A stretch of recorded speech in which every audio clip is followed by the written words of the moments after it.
I think one of the best ways to find inspiration for your watercolor art is to look at the paintings of a master. An undisputed master of watercolor is Winslow Homer, the famous American landscape painter.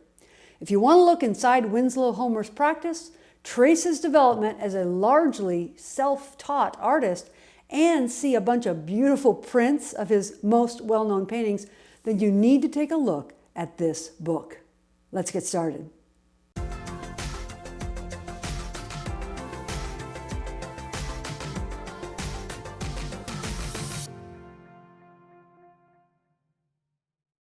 Welcome to my studio. My name is Kris. This channel is all about tips, tools, and tutorials for growing in watercolor. In this video, I want to share with you one of my favorite books. It's called Winslow Homer, Watercolors. It was edited by Nicolai Cikovsky, something like that. I borrowed this copy from the library, but you can also purchase it online. I will leave a link in the description below.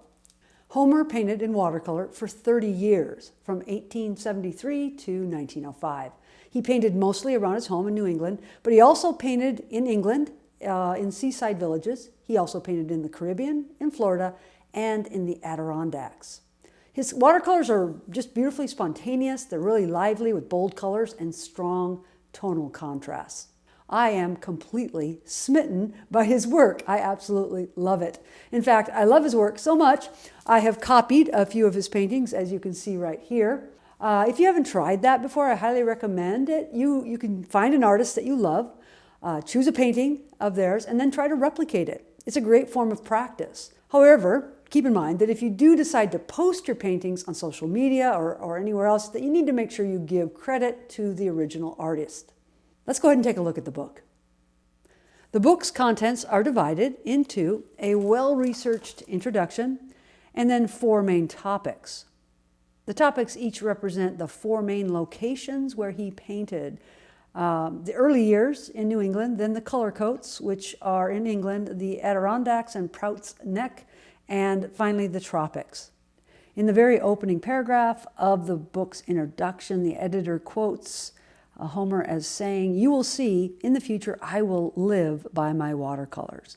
It's important to note that Winslow Homer was not just a painter in watercolors, but also oils, but he's quite well known for the achievements in his watercolor art. I really love how the editor not only gives us a catalog of Homer's work, but he also really gives us an in-depth analysis of his development as an artist.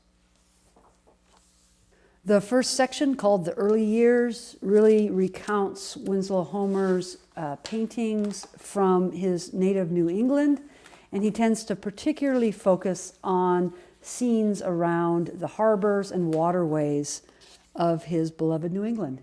Again, this is the painting from the cover of the book. He focuses on a lot of rural scenes and just the life of simple people.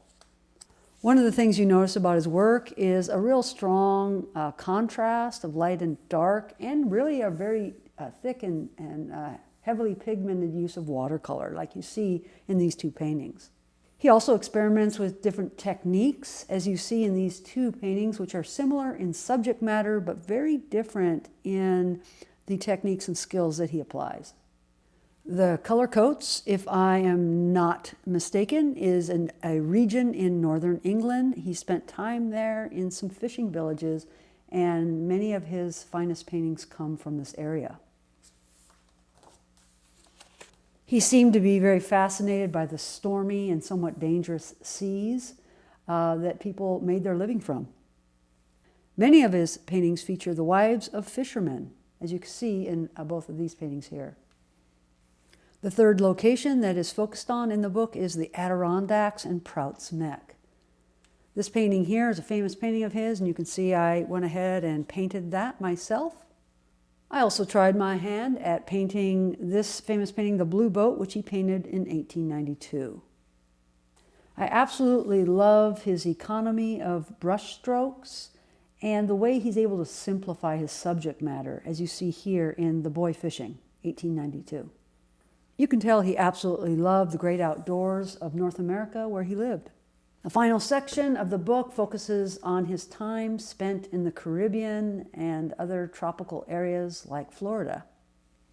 You can see from these two paintings that his color palette changed dramatically when he moved into a tropical zone. I used a lot more brighter blues and cobalt teal and turquoise colors.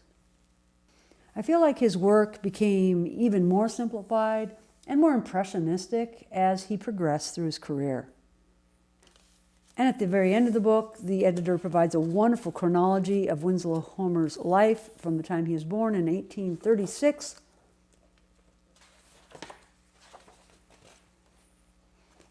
until his death in 1910.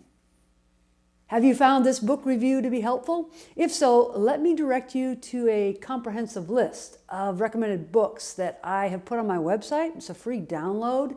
I'll provide a link in the description below. This PDF download is just one of many free resources and tutorials that you can find on my website at studio.krisdebruine.com. I encourage you to check it out today. Thanks for watching. If you've received value from this video, consider subscribing. But most importantly, get out your watercolor supplies and start painting. Your creative journey is so very important. Thanks for watching. Have a great day and keep on growing in watercolor.